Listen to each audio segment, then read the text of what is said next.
ग्रंथों ने दिया। जैसे गीता ज्ञानदाता यह सरपुरुष है।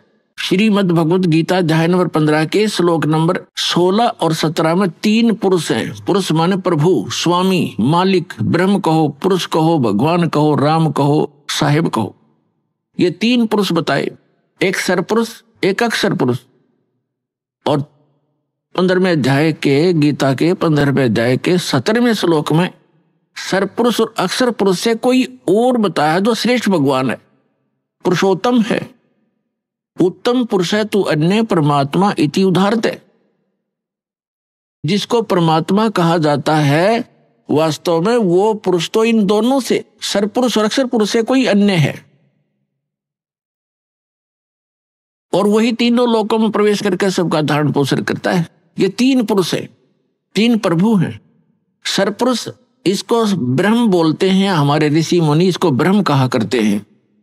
और संतों ने इसको सरपुरुष, सरब्रह्म, ज्योत निरंजन, काल की संज्ञा दी है परमेश्वर कबीर जी ने। और उन्हीं से परिचित महापुरुषों ने भी यही उनको बताया। तो दूसरा अक्षर पुरुष है, इसको दूसरे शब्दों में परब्रह्म भी कहते हैं, अक्षर ब्रह्म भी कहते हैं। जो सरपुरुष है जिसको ब्रह्म कहते हैं, जो काल है, वो केवल 21 ब्रह्मांड का प्रभु है, स्वामी है, मालिक है, राम है, खुदा है, अल्लाह है, साहिब है।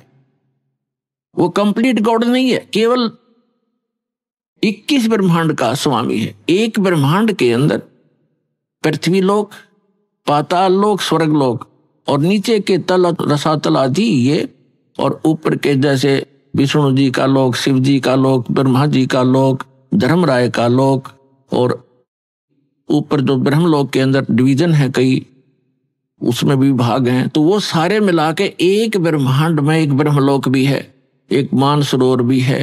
तो ये सारा मिला करके एक ब्रह्मांड है। ऐसे ऐसे 21 ब्रह्मांड है सरपुरुष के, काल के, जिसके लोक में हम रह रहे। ये इतना ही प्रभु है, इतना ही स्वामी है। और दूसरा अक्षर पुरुष है। गीता अध्याय नंबर 15 के श्लोक नंबर 16 में 2 पुरुष हैं। अक्षर का अर्थ होता है जिसका नाश ना होता हो, अविनाशी। लेकिन ये अविनाशी लगता है लेकिन अविनाशी नहीं है। अक्षर पुरुष भी अविनाशी नहीं है, लेकिन इसको कहा गया है अविनाशी अक्षर पुरुष। इसलिए 15वें अध्याय के 17वें श्लोक में कहा है कि उत्तम पुरुष है तू अन्य परमात्मा इति उदाहरते। उत्तम पुरुष, श्रेष्ठ पुरुष तो इन दोनों से, सरपुरुष और अक्षर पुरुष से कोई और है। और जिसको परमात्मा, परमात्मा माने श्रेष्ठ आत्मा, वो पुरुषोत्तम तो कोई और है इन दोनों से। जिसको परमात्मा यानी श्रेष्ठ आत्मा, परमात्मा का सीधा सा अर्थ होता है जो केवल सुख दे, दुख ना दे। जो दुख दे वो परमात्मा कैसे रह गया, श्रेष्ठ आत्मा कैसे हो गया?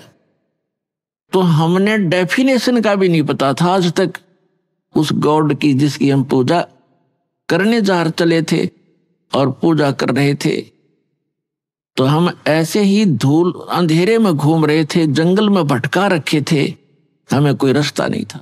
तो इसमें लिखा फिर ये लोग तर्रम आविष्य विवर्ती अवय ईश्वर है, जो तीनों लोकों में प्रवेश करके सबका धारण पोषण करता है, वो है अविनाशी परमात्मा, अवय ईश्वर है, वो है अविनाशी।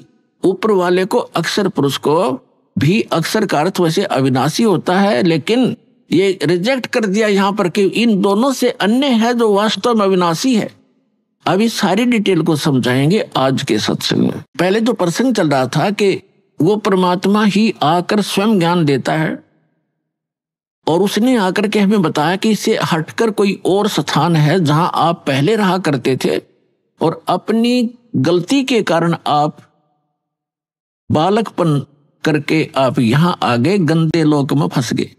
अब यहां से जाने का विकल्प आपके पास नहीं रहा, ना किसी ऋषि महर्षि और संत और ब्रह्मा विष्णु महेश को भी यहां से वापस जाने के मार्ग का पता नहीं। उसके लिए परमात्मा स्वयं आते हैं। जो प्रसंग चल रहा था तो परमात्मा 3 स्थिति में बताया आपको कि जो सतलोक में रहता है, जहां हम रहते थे, वहां करोड़ सूर्य करोड़ चंद्रमा मिला दे उनका ऐसा प्रकाश है। फिर परमात्मा अन्य हल्का तेज पुंज का रूप बनाकर कभी भी आकर प्रकट हो जाते हैं एक संत साधु की, महात्मा की वेशभूषा में। या तीसरी स्थिति, सेकंड स्थिति परमात्मा की यह प्रत्येक युग में वहां से चलकर आते हैं सहस्रीर कमल के फूल पर, एक सरोवर के अंदर कमल के फूल पर शिशु रूप धारण करके विराजमान होते हैं। वहां से निसंतान जिनके बच्चे नहीं होते उठा ले जाता है और फिर उसकी परवरिश वहां होती है। फिर धीरे धीरे 5 वर्ष की आयु में ही वो बड़े बड़े विद्वानों के छक्के छुड़ाना शुरू कर देते अपने अध्यात्म ज्ञान के आधार से।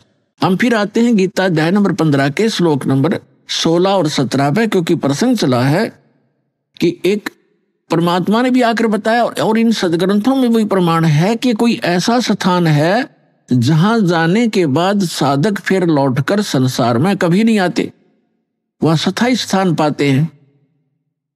और जब तक हम इस काल के लोक में हैं, कितनी साधना कर लें, उस सत्य पुरुष के बताए उस सत्य ज्ञान के आधार से जब तक सत्य साधना नहीं करेंगे तो हमारी जन्म मृत्यु सदा बनी रहेगी।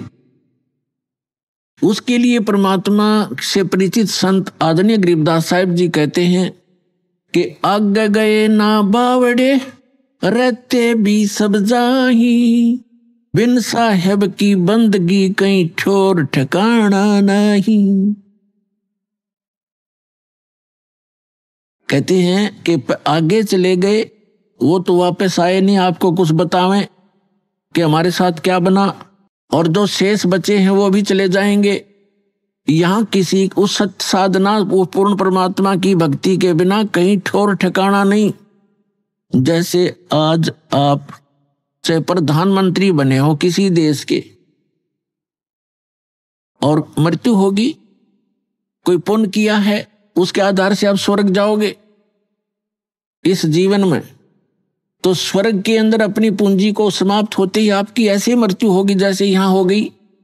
तो यहां से चलो फिर स्वर्ग में पुण्य समाप्त होते ही वहां से चलो फिर नरक में अपना पाप भोगोगे, वहां कष्ट उठाओगे। जब वो समय पूरा होता है होते ही फिर कहेंगे चलो, वहां भी नहीं रख सकते। उसके बाद फिर गधा बनोगे, गधे का जीवन पूरा करते ही फिर चलो फिर कुत्ता बनो, कुत्ते का जीवन पूरा होते फिर चलो मरो, और फिर मनुष्य बन गए फिर मरो, फिर वहां जाओ स्वर्ग में फिर चलो, खा के ये जीवन। तो ये चलो चलो मिटेगी सतलोक में जाने से।